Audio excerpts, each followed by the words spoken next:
এই মাহে রমজানুল মুবারক আল্লাহর তরফ থেকে বান্দাদের জন্য একটি বিশেষ নেয়ামত, একটি বিশেষ উপহার।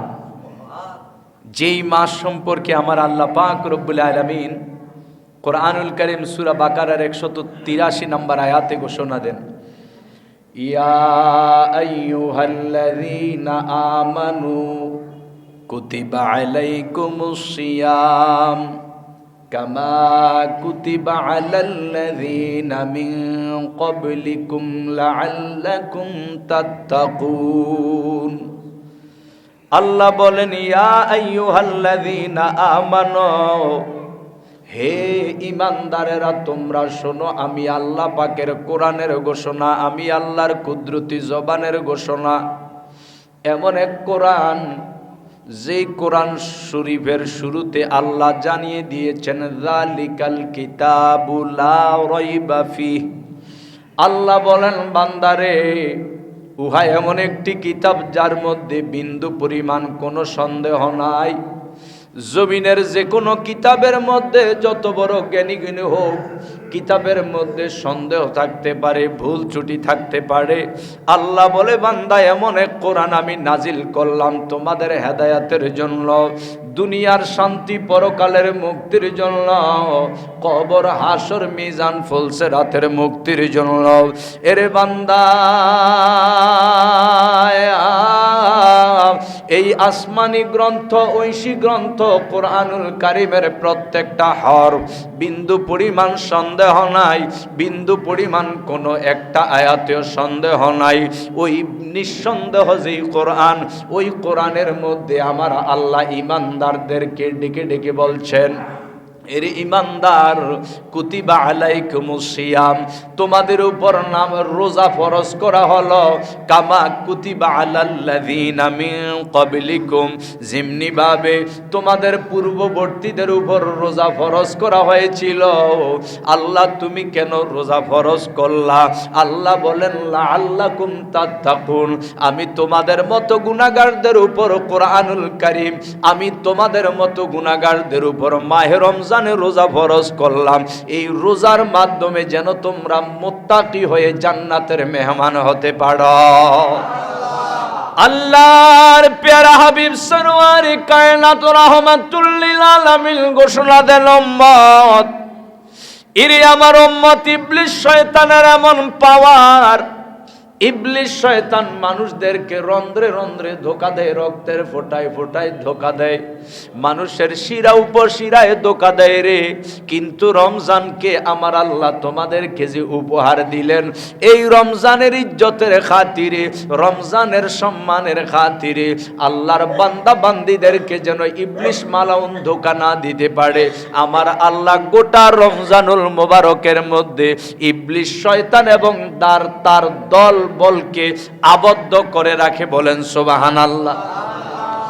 আন আবি হুরায়রা রাদিয়াল্লাহু তাআলা قال قال رسول الله صلى الله عليه وآله وسلم إذا دخل رمضان فتحت أبواب السماء وغلقت أبواب النار أو غلقت أبواب جهنم ওয়াসুলসিলাতি শায়াতিন।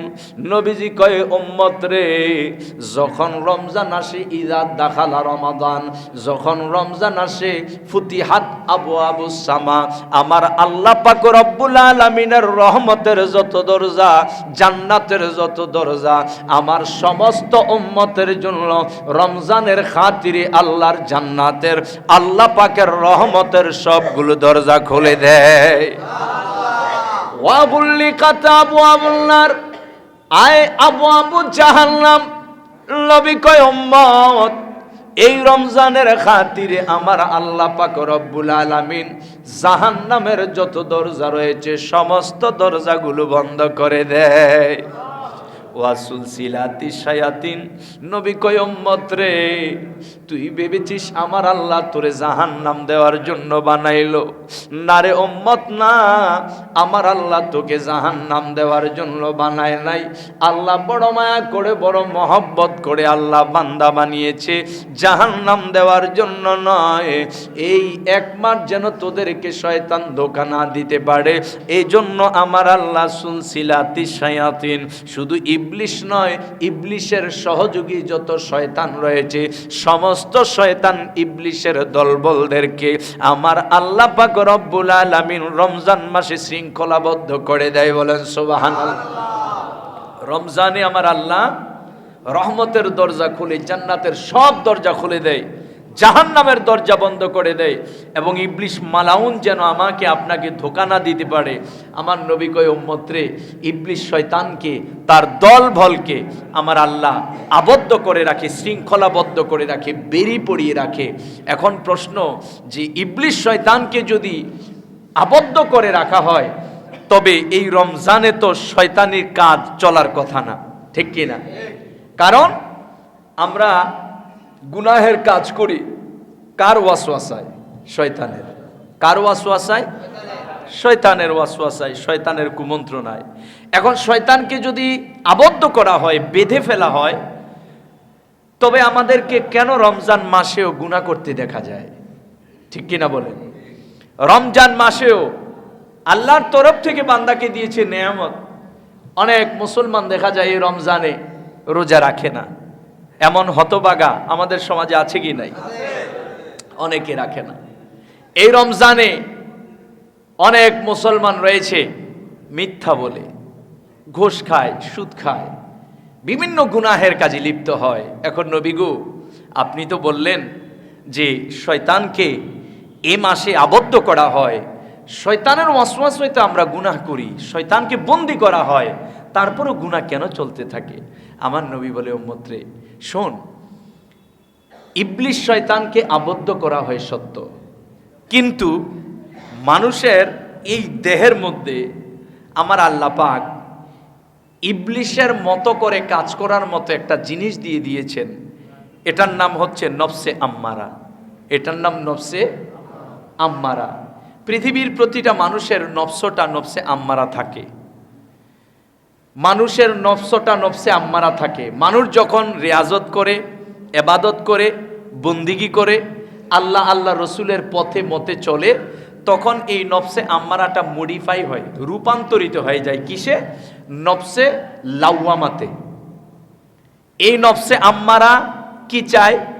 নফসে আম্মারা চায় গুনাহের কাজ করতে, নফসে আম্মারা চায় নামাজ পড়িস না, নফসে আম্মারা চায় রোজা রাখিস না, নফসে আম্মারা চায় যত গুনাহের কাজ সেগুলো করতে। কিন্তু আপনি যখন সেই নফসে আম্মারার সাথে জেহাদ করবেন, আপনি মনে করবেন না যে তরবারি হাতে নিয়ে যুদ্ধের ময়দানে গিয়ে যুদ্ধ করার নাম বড় জেহাদ।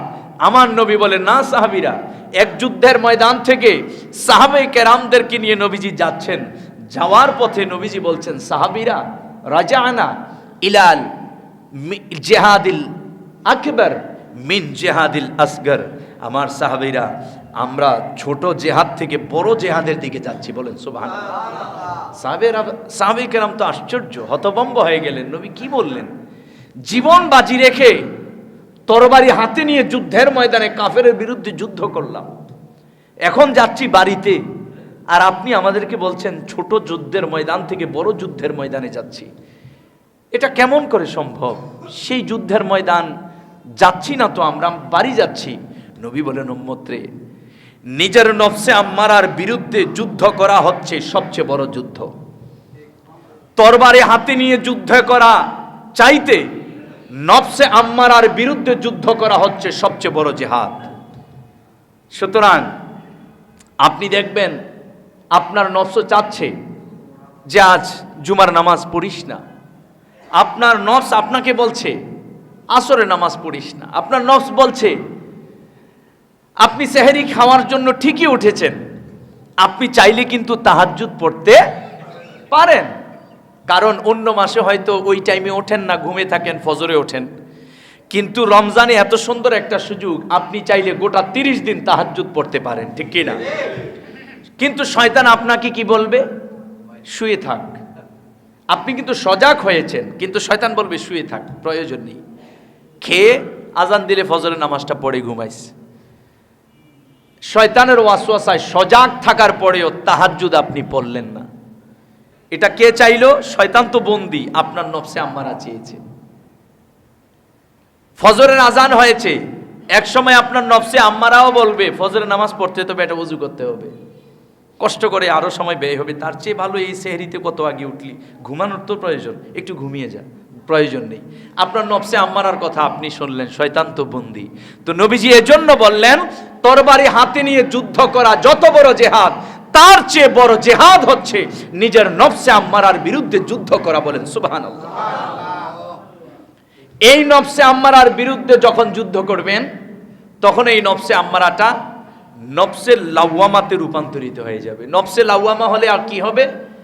গুনাহের কাজ করলে মনটা খারাপ হয়ে যাবে, ইবাদত করলে মনে আনন্দ লাগবে। এটা হচ্ছে নফসে লাওয়ামার কাজ। আবার যখন এই নফসে লাওয়ামাতে বহুদিন থাকবেন, তখন এই নফসে লাওয়ামাটা নফসে মুতমাইন্না হয়ে যাবে। যখন নফসে মুতমাইন্না হবে, তখন গুনাহের কাজ করতে আপনার ভালো লাগবে না, ইবাদত করবেন, বন্দেগী করবেন। আর নফসে মুতমাইন্না যখন হয়ে যাবে, আপনি আপনার ভাঙ্গা গড়ে ইয়া রাসূলুল্লাহ বলে ডাক দিতে দেরি হবে, রহমাতুল লিল আলামিন আপনার সামনে আসতে দেরি হবে না। আপনার নফসটা যখন নফসে মুতমাইন্না হয়ে যাবে, তখন জমিনে বসে বসে লৌহে মাহফুজের খবর আপনি বলতে পারবেন। এটাই হচ্ছে বড় জিহাদ। তো এখন নবীজি বলে শয়তান তো বন্দী হয়, কিন্তু মানুষের নফসে আম্মারাটা তো আর বন্দী হয় না। মানুষ এই রমজানে যে গুনাহ করে, ওই এক হলো বিগত 11 মাসের অভ্যাস। বিগত 11 মাসের কি অভ্যাস? আপনি দেখবেন একটা গাড়ি 80 স্পিডে চালাচ্ছেন, 80, এখন ইঞ্জিন বন্ধ করে দিছেন, গাড়ি কি সাথে সাথে থেমে যাবে? থামবে না। ইঞ্জিন কিন্তু স্টপ, টোটালি বন্ধ, কিন্তু বন্ধ হবে না, কিছু পথ আরো চলবে। ঠিক তদ্রূপ বিগত 11 বছর শয়তান, 11 মাস শয়তানের ওয়াসওয়াসায় গুনাহ করেছেন, শয়তান নেই, ওই গুনাহের ধারা এখনো চলমান থেকে যায়। এজন্য ইমানদারের কর্তব্য হলো সদা সর্বদা আমাকে এই খেয়াল রাখতে হবে, আমার মাধ্যমে যেন আমার আল্লাহ রসুলে পাকের নাফরমানি না হয়। আমি মুসলিম, যে কোনো মুহূর্তে আমার সামনে আজরাইল আসবে, আমাকে যেতে হবে কবরে, সেখানে হিসাব দিতে হবে। এই দুনিয়াটা অতি অল্প সময়। নবীজি বলেছেন, এই দুনিয়ার উদাহরণ দিতে গিয়ে আমার নবী বলেন, উম্মত রে, দুনিয়ার সময় কত অল্প তুমি জানো? যখন ইকামত হয়, মুয়াজ্জিন সাহেব জামাত শুরু হওয়ার আগে একামত দেয় না? একামত দেয়। একামত শেষ হওয়ার আধা ঘন্টা পর কি ইমাম নিয়ত বাঁধে? 10 মিনিট পর, 2 মিনিট পর, সাথে সাথে। তো এখন একামত শেষ, নিয়ত বেঁধে ফেললো, মাঝখানে কয়েক সেকেন্ড মাত্র সময়। নবীজি বলেন, এই দুনিয়ার সময়টা এতটুকু অল্প সময়, এই সামান্য সময়। আপনাকে থাকতে হবে কবরের মধ্যে 3.5 হাত গুরুস্থান, যেখানে আলো বাতাস নেই, আরামায়েশের বিন্দু মাত্র ব্যবস্থা নেই।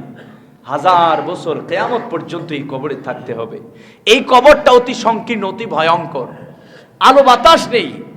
আপনি দুনিয়ার জমিনে থাকতে অট্টালিকায় ছিলেন, টাইলস করা বিল্ডিং এ ছিলেন।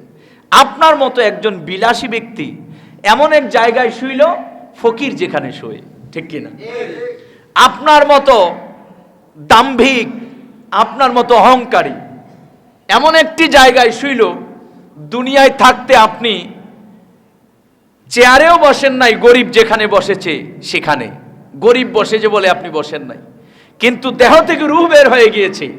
আপনি কি ধনী না গরিব, রাজা না প্রজা, কোটিপতি না ফকির, সেই সিস্টেম দুনিয়ার মানুষ দেখবে না। আপনার ছেলে দেখবে না, আপনার আত্মীয় স্বজন দেখবে না, আপনার স্ত্রী দেখবে না।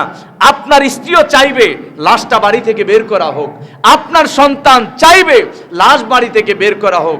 ঘরের দুয়ারে মসজিদ থেকে গাড়ি হাজির হয়ে যাবে। আপনার দামি কাপড় চোপড় রং বেরঙের দামি দামি কাপড়, এক একটা শার্ট হয়তো 7,000 10,000 টাকার ছিল। কিন্তু ফকির যেই কাপড় পরে কবরে যাত্রা করবে, আপনাকেও সেই কাপড় পরে কবরে যাত্রা করতে হবে। ফকির যেই পানিটা দিয়ে গোসল করবে, সেম পানি দিয়ে আপনি গোসল করতে হবে। ওই অসহায় নিঃস্ব ব্যক্তিটা যেখানে শুইবে, আপনিও কিয়ামত পর্যন্ত 1000 বছরের জন্য সেই কবরে শুইবেন। আমার নবী বলেন, উম্মত রে, যদি দুনিয়ায় থাকতে কবরের সম্বল জোগাড় করে কবরে আসতে পারো, দুনিয়ায় থাকতে যদি আমার আল্লাহকে রাজি করে আসতে পারো, দুনিয়ায় থাকতে যদি আমি রসুল পাকের সুন্নাহ মোতাবেক জীবনকে পরিচালনা করে আসতে পারো, আমি রাহমাতুল লিল আলামিন তোমার গ্যারান্টি দিয়ে দিলাম, দেহ থেকে প্রাণ বের হয়ে যাবে, তোমার সন্তান, তোমার পাড়া প্রতিবেশী, তোমার বন্ধু, আত্মীয় স্বজন সর্বোচ্চ কবরের পার পর্যন্ত আসবে। কবরের পারে এসে আপনার নিকটের 3 ব্যক্তি কবরে নামবে, বাঁশ দিয়ে একজন একজন করে উঠে সবাই চলে আসবে। আমার নবী বলে, উম্মত ভয় পাইস না, কারণ তুই তো ঈসা নবীর উম্মত নয়, মুসা নবীর উম্মত নয়, আদম শফিউল্লাহর উম্মত নয়। উম্মত ভয় নাই, তোর ভয় নাই। আমি রাহমাতুল লিল আলামিনকে গলার মালা যদি বানিয়ে কবরে আসতে পারো, আমি নবীর সুন্নতকে যদি ধারণ করে কবরে আসতে পারো, আমি নূর নবী গ্যারান্টি দিয়ে দিলাম, তোর কবরে কেউ আসবে না। আমি রাহমাতুল লিল আলামিন তোর কবরে এসে তোর লাশ আমার রহমতের কুলে নিয়ে নেব। আমার নবী বলেন, উম্মত এই কবর অতি সংকীর্ণ, অতি ছোট্ট একটি কবর। এই কবরের মধ্যে এমন এক ভয়ঙ্কর অবস্থা হবে, আপনি শুয়ে থাকবেন, ডান পাশের মাটিগুলো ধীরে ধীরে কাছে আসবে, বাম পাশের মাটিগুলো ধীরে ধীরে কাছে আসবে। আমার নবী বলে, উম্মত আস্তে আস্তে আস্তে আস্তে এত কাছে আসবে, তোকে এমন জোরে চাপ দিবে, বাম পাজরের হাড্ডিগুলো ঠাস ঠাস করে ভেঙে চূর্ণ বিচূর্ণ হয়ে ডান পাশে চলে আসবে, ডান পাশের হাড্ডিগুলো ভেঙে চূর্ণ বিচূর্ণ হয়ে বাম পাশে চলে আসবে। এই যন্ত্রণা কত যন্ত্রণা, এই ব্যথা কি ব্যথা, এই কষ্ট কতটা কষ্ট। পৃথিবীর মানুষ যদি দেখতো, বুঝতো, পৃথিবীর মানুষ দুনিয়াদারি ছেড়ে দিত, পৃথিবীর মানুষ যদি দেখতো, পৃথিবীর মানুষ যদি উপলব্ধি করতে পারতো, ও মত ভাত খাওয়ার সময় পেত না, 24 ঘন্টা আমার আল্লাহরে ডাকতো, আল্লাহর ভয়ে, কবরের আযাবের ভয়ে চোখের পানি ফেলে ফেলে কাঁদতো। ও মত আমি রাহমাতুল লিল আলামিন গ্যারান্টি দিচ্ছি যে কবর এত সংকীর্ণ, এত কাছে চলে আসে, অথচ দুনিয়ায় থাকতে বিশাল বড় বিল্ডিং এ ছিলি, বিশাল বড় রুমে ছিলি, এসি ছিল, কত আরামায়েশের ব্যবস্থা ছিল, এই কবরে কবর হয়ে গেল সংকীর্ণ। উম্মত ভয় পাইস না, আমি নবীর গলার মালা বানা, আমি নবীর সুন্নত মেনে চল, আল্লাহর পথে চল। আমি রাহমাতুল লিল আলামিন গ্যারান্টি দিচ্ছি, ওই কবরে আসবি, মানুষ দেখবে 3.5 হাত। আমি ঘোষণা দিচ্ছি, তোর চোখের দৃষ্টি যত দূর যাবে, তোর কবরটা আল্লাহ তত বড় করে দিবে। ওই কবরে যদি শান্তি পেতে চান, এই মাহে রমজানে ইবাদত করার প্রয়োজন আছে কি নাই? এই মাহে রমজানে ইবাদত করতে হবে, এই মাহে রমজানে আল্লাহ রসুলের পথে চলতে হবে। আমার নবী বলেন, উম্মত আমি রাহমাতুল লিল আলামিন তোর কান্ডারি হয়ে পৃথিবীতে শুভ আগমন করেছি। আমি নবী রাহমাতুল লিল আলামিন পৃথিবীতে এসেছি, আমার আল্লাহ মাহে রমজান তোদেরকে উপহার দিল। রমজান শব্দটা রমজুন থেকে উৎকলিত। রমজানের মূল শব্দ হলো রমজুন, এটা অর্থ হলো বর্ষাকালের বৃষ্টি। মনে রাখবেন, প্রত্যেকটা জিনিসের একটা না একটা কারণ থাকে, ঠিক কি না? কবি সাহিত্যিকরা যখন একটা গল্পের নাম দেয়, এই গল্পের নাম দেওয়ারও একটা কারণ থাকে না? ঠিক আল্লাহ রমজান মাসের এই নাম কেন রমজান দিলেন? মুফাসসিরিনে কেরাম বলেন, রমজুন অর্থ হলো বর্ষাকালের বৃষ্টি। বর্ষাকালের, ধরুন আমাদের রাস্তার কোণে ময়লার স্তূপ জমে আছে, বর্ষাকালে এতটা বৃষ্টি হলো, বৃষ্টির স্রোতের পানিতে ওই ময়লা থাকবে, এখানে সব ধুয়ে মুছে পরিষ্কার করে নিয়ে যাবে, জায়গাটা পরিষ্কার হয়ে যাবে। তো মুফাসসিরিনে কেরাম বলেন, আল্লাহ পাক রমজান মাসের নাম রমজান এই কারণে রেখেছেন যে আমার আল্লাহর বান্দারা যে গুনার স্তূপ জমা করেছে তার জীবনে, আল্লাহর বান্দারা যে কলবের মধ্যে গুনাহের ময়লা জমা করেছে গত 11 মাসে, এই রমজানে যদি গুনাহ থেকে তওবা করে আল্লাহর বন্দিগি করে, আল্লাহ পাক এই রমজানের রোজার খাতিরে গুনাহের স্তূপকে পরিষ্কার করে তার কলবটাকে পরিষ্কার করে দিবে। এই জন্য নাম রেখে দিয়েছেন রমজান। এই রমজানের এত ফজিলত, আমার নবী বলেন, উম্মত রে ফরজ এমন এক বন্দিগি, হাসরের ময়দানে যদি হাজার লক্ষ নফলকে এক পাল্লায় রাখা হয়, একটা ফরজকে যদি অপর পাল্লায় রাখা হয়, ওই এক ফরজের সমান হবে না। কিন্তু এই রমজানের খাতিরে আমার নবী বলেন, তুমি যদি একটি নফল আদায় করো, আমার আল্লাহ তোমাকে ফরজের সওয়াব দান করবে। একটি ফরজ যদি তুমি আদায় করো, আমার আল্লাহ পাক রব্বুল আলামিন তোমাকে 70 ফরজের সওয়াব দান করবে। আমার নবী বলেন, উম্মত, রমজান যেহেতু রোজা রাখতে হয়, অবশ্যই মানুষ ক্লান্ত হয়। তো তোমাকে আল্লাহ ধন দিয়েছেন, দৌলত দিয়েছেন, ব্যবসা দিয়েছেন, প্রতিষ্ঠান দিয়েছেন। গত 11 মাস তোমার কর্মচারীরা যথাযথ কাজ করে, কিন্তু এই রমজানে যদি তাদের প্রতি খেয়াল করে যে তোমরা তো রোজা রেখেছ, তোমাদের প্রতি একটু সদয় হওয়ার প্রয়োজন। তোমার কর্মচারীর জন্য যদি তুমি কাজকে একটু হালকা করে দাও, তার কষ্টটাকে যদি একটু কমিয়ে দাও, আমার নবী গুনিয়াতুত তলিবিন কিতাবে আছে, বড় পীর গৌস পাক রাদিয়াল্লাহু তাআলা আনহু উল্লেখ করেছেন যে যদি কর্মচারীর কাজকে কোনো মালিক হালকা করে দেয়, আমার নবীজি বলেন আল্লাহ পাক ওই ব্যক্তির জীবনের গুনাহ মাফ করে দেয়। শুধু তাই নয়, কোনো কর্মচারীর প্রতি যদি সদয় হয়ে তার কাজকে হালকা করে দেয়, আমার আল্লাহ পাক তাকে জাহান্নাম থেকে মুক্তির গ্যারান্টি দেয়। কত মেহেরবান আমার আল্লাহ, কত দয়ালু আমার আল্লাহ। আল্লাহর প্যারা হাবিব সাল্লাল্লাহু আলাইহি সাল্লাম বলেন, মুসনাদে আহমদের হাদিস, ইমাম আহমদ বিন হাম্বল রহমতুল্লাহ আলাইহি যেই কিতাবের রাইটার, আল্লাহর প্যারা হাবিব বলেন, উম্মত, এই রমজান এত ফজিলতের একটি মাস। এই মাহে রমজানুল মুবারকে আমার আল্লাহ পাক রব্বুল আলামিন উপহার দেন, তোমরা যখন ইফতারির সামনে নিয়ে বসো, ইফতারি যখন সামনে নিয়ে বসো, তখন আল্লাহ ফেরেশতাদেরকে ডেকে ডেকে বলে, ফেরেশতারা, বান্দাদের সামনে এত রং বেরঙের খাবার, কত বাহারি খাবার, খাচ্ছে না কেন? ফেরেশতারা বলে, আল্লাহ তুমি আদেশ দাও না তাই খাচ্ছে না। আল্লাহ এতটা খুশি হয়, আল্লাহ পাক বলেন, বান্দারা, এত মজাদার খাবার থাকতেও তারা খাচ্ছে না। এত গরম কাল, কলিজা শুকিয়ে যাচ্ছে, জিহ্বা শুকিয়ে যাচ্ছে, গলা শুকিয়ে গেছে, অথচ ঠান্ডা পানিও না, ঠান্ডা মজাদার শরবত সামনে আছে, কিন্তু পান করছে না তারা। আল্লাহ বলে, কেন রে ফেরেশতা? ফেরেশতারা বলে, মাওলা তোমার অপেক্ষা করছে, তোমার আদেশের অপেক্ষা করছে তোমার গুনাহগার বান্দা। আল্লাহ বলে, যা ফেরেশতারা, তোর আসমানের ফেরেশতা সাক্ষী থাক, আমার এই বান্দারা যেহেতু আমার সন্তুষ্টির জন্য এত মজাদার খাবার থাকার পরেও গ্রহণ করছে না, মজাদার শরবত থাকার পরেও পান করছে না, ফেরেশতারা সাক্ষী থাক, এই রোজার মাসের প্রত্যেকটা দিন ইফতারের মুহূর্তে আমি আল্লাহ 10 লক্ষ জাহান্নামীকে জান্নাতি বানিয়ে দিলাম। কয় লক্ষ? কাকে? জাহান্নামীকে। কাকে? মনোযোগ দেন, আল্লাহ কি বলছেন? জাহান্নামীকে। তার মানে যাদের উপর জাহান্নাম অবধারিত, যাদের উপর জাহান্নাম ওয়াজিব, যারা জান্নাতে যাবে না, এমন 10 লক্ষ জাহান্নামীকে আমার আল্লাহ ইফতারের মুহূর্তে জান্নাতি বানিয়ে দেয়। আমার নবী বলেন, শুধু তাই নয় উম্মত, শোন, এটা হলো 6 দিনের হিসাব।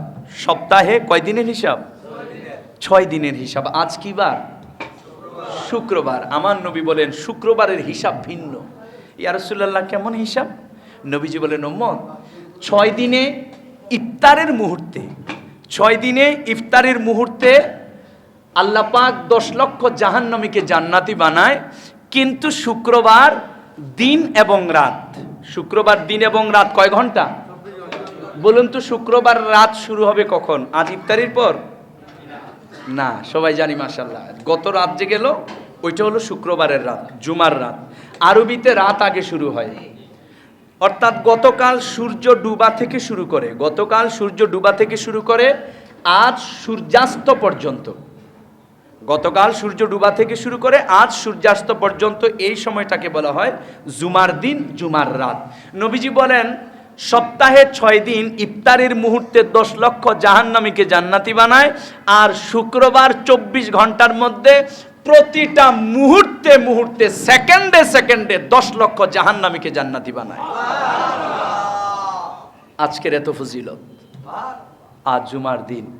আমার নবী বলেন, গোটা রমজান মাসে যত জাহান্নামীকে জান্নাতি বানায়, ঈদুল ফিতরের দিন যখন ঈদগাহে মুসল্লিরা যায়, রোজাদারেরা যায়, গোটা মাসে যতগুলো জাহান্নামীকে আল্লাহ জান্নাতি বানায়, ঈদের দিন তার সমপরিমাণ জাহান্নামীকে আল্লাহ জান্নাতি বানায়। বড়ই পরিতাপের বিষয়, বড়ই দুঃখের বিষয়, বড়ই অবাক করা বিষয়, আজ কিছু মুসলমান এই রমজানের পবিত্রতা রক্ষা করে না। এই রমজানে গুনাহের কাজে লিপ্ত হয়। এই রমজানে অনেকে রোজা রাখলেও গুনাহ করে। আবার এমনও নাফরমান রোজাই রাখে না, আছে কি না? আবার আমরা এমনও সন্তানদেরকে কত মায়া করি, মায়া করে আমরা বলি বাবা থাক, রোজা রাখতে হবে না, শরীরটা নষ্ট হয়ে যাবে। আছেন এমন? এটাকে আদর বলে না।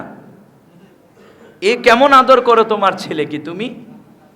এ কেমন মায়া দেখাও তোমার মেয়েকে, যেই মায়া তোমার ছেলেকে মেয়েকে জাহান্নামে নিয়ে যায়।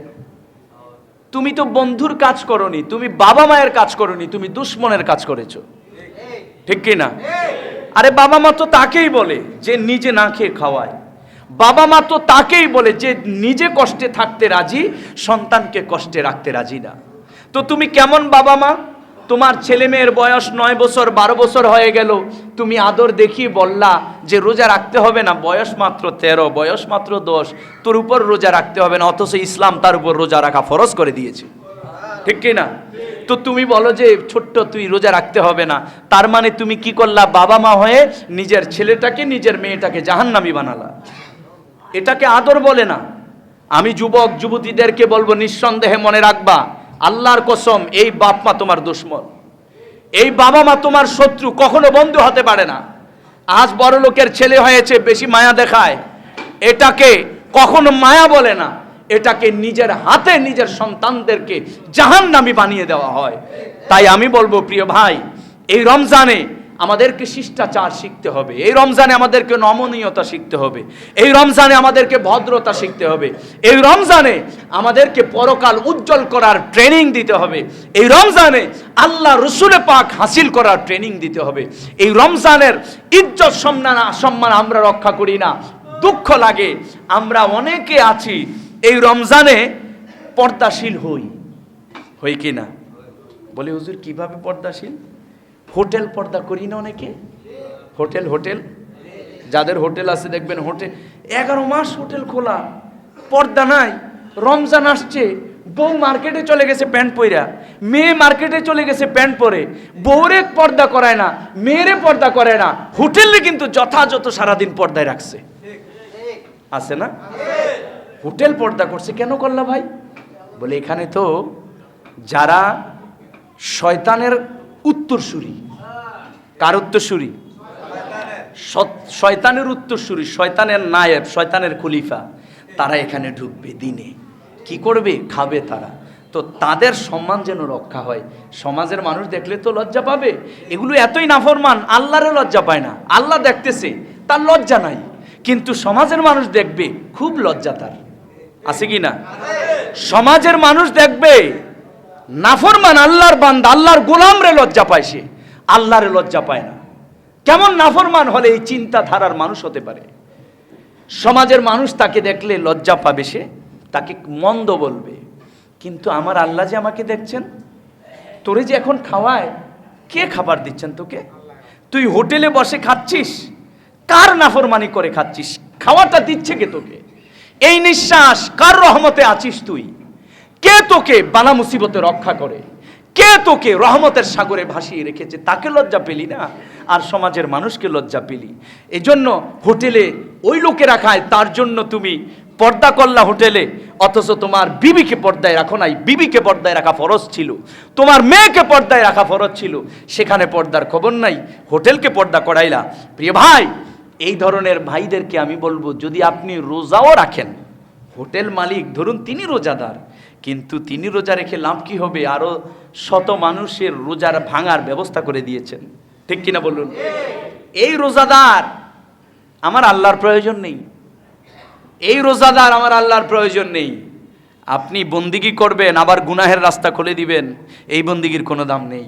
তাই আমাদেরকে মনে রাখতে হবে, বেশি বন্দিগি করতে না পারি, কিন্তু গুনাহের রাস্তা খোলাও যাবে না, আমার মাধ্যমে গুনাহ প্রকাশও করা যাবে না। বেশি ইবাদত করতে না পারি, কিন্তু গুনাহ যেন না হয়, এটা আমাদেরকে খেয়াল রাখতে হবে। আজ আমরা মুসলিমরা রমজানের ইজ্জত রক্ষা করি না, অথচ নুজহাতুল মাজালিস একখানা কিতাব রয়েছে, রাইটার আব্দুর রহমান সফুরি রহমতুল্লাহি আলাই, তিনি উল্লেখ করেছেন যে বুখারা নগরীতে বাজারে গেল এক হিন্দু, ওই হিন্দুর ছোট্ট একটা ছেলে ছিল। তো আমরা মুসলিম, রমজানে আমাদের উপর রোজা রাখা ফরজ, হিন্দুদের উপর কি ফরজ? হিন্দুদের উপর তো ফরজ না। তো এই হিন্দু লোকটা বাজারে গেল, ছোট্ট মানুষ তো, বাজার থেকে মজা কিনে দোকান থেকে বাচ্চাটা খাচ্ছে। তো মুসলিমের বাজার সেটা, বুখারা, ইমাম বুখারী রহমতুল্লাহ আলাইহির শহর যেটা। সে বাচ্চাটা মজা খাচ্ছে, বাবাটা খেয়াল করে নাই। পরে যখন বাবা দেখলো যে তার ছেলে মুসলমানের বাজারে মুসলিম রোজাদারদের সামনে খাবার খাচ্ছে, জোরে একটা থাপ্পড় দিল। বাচ্চাটা কান্নাকাটি শুরু করে দিল। মুসলিমরা এসে জমে গেল, বলল কেন মারলা ছোট্ট মাসুম বাচ্চাটাকে? বলল এটা হচ্ছে মুসলমানদের বাজার, এটা রমজান মাস, আপনারা রোজা রাখেন, আপনাদের সামনে আমার ছেলে যে খাচ্ছে এটা আমার মনে বাধা দিয়েছে। দেখেন আমরা মুসলিমদের চিন্তা চেতনা কত খারাপ হয়ে গেছে এখন। ওই হিন্দুর মতো তো হতে পারিনি আমরা। ওই হিন্দু বলে মুসলিমদের বাজারে রমজান মাসে আমার ছেলে প্রকাশ্যে খাচ্ছে, আর এখন মানে পাওয়ার আছে তো প্রকাশ্যে সিগারেট খায়, কে কি বলবে? দিনের বেলা আছে না, কে কি বলবে? তার পাওয়ার আছে, টাকা আছে, বা এখন পাওয়ার টাকাও লাগে না, এখন বালা কথা কইলেও বিপদে পড়তে হয়, যার কারণে এখন রিক্সার ড্রাইভারে খাইলেও কেউ কিছু কয় না, অযথা বিপদ, তাই না? এখন ওই লোকটা মারা গেলে হিন্দুদের, আমাদের নিয়ম তো কবর দেই, কবরস্থ করি, হিন্দুদের নিয়ম লাশকে পুড়িয়ে ফেলা, লাকড়ি জমা করা হলো, লাশ রাখা হলো, উপরে আবার লাকড়ি দেওয়া হলো, আগুন জ্বালিয়ে দেওয়া হলো। আগুন জ্বলছে, অনেক আগুন জ্বলছে, আগুন জ্বলতে জ্বলতে বিশাল বড় বড় লাকড়ি সব জলে পুড়ে ভস্মীভূত হয়ে গেল। সবাই তাকিয়ে দেখে লাকড়ি পুড়ে গেছে, ওই হিন্দু লোকটা পূর্বে দূরের কথা, তার কাফনের কাপড়টাও পুড়ে নাই, তার যে কাপড় দিয়েছে সাথে এই কাপড়টাও পুড়ে নাই, হতভম্ব হয়ে গেল। ওই দিন রাতে এক মুসলিম আল্লাহর ওলি স্বপ্নে দেখলো যে এই লোককে পুরানো যাবে না। কেন? এই লোক রমজানের ইজ্জত রক্ষার্থে তার ছেলেকে যখন থাপ্পড় দিয়েছে, আমার আল্লাহ তখনই তাদেরকে আল্লাহর ওলি হিসেবে কবুল করে নিয়েছে। তার মৃত্যুর টাইমে আমার রহমাতুল্লিল আলামিন দয়াল নবীজি এসে তাকে কালেমা শরীফ পড়িয়ে মুসলমান বানিয়ে তারপর তাকে কবরস্থ করা হয়েছে। একজন হিন্দু রমজানের ইজ্জত রক্ষা করার কারণে যদি এই অবস্থা হয়, প্রিয় ভাই, আমি আপনি তো বিধর্মী না, আমি আপনি তো আল্লাহ অস্বীকার করি না, আল্লাহর সাথে শিরক করি না, আমার নবী অস্বীকার করি না, আমি আপনি যদি এই রমজানের পবিত্রতা রক্ষা করি, আমি বিশ্বাস করি আমরা অবশ্যই আল্লাহর বন্ধু হয়ে কবরে যেতে পারবো, ঠিক কি না? আল্লাহ আমাদের সকলকে কবুল করুক, বলুন আমিন।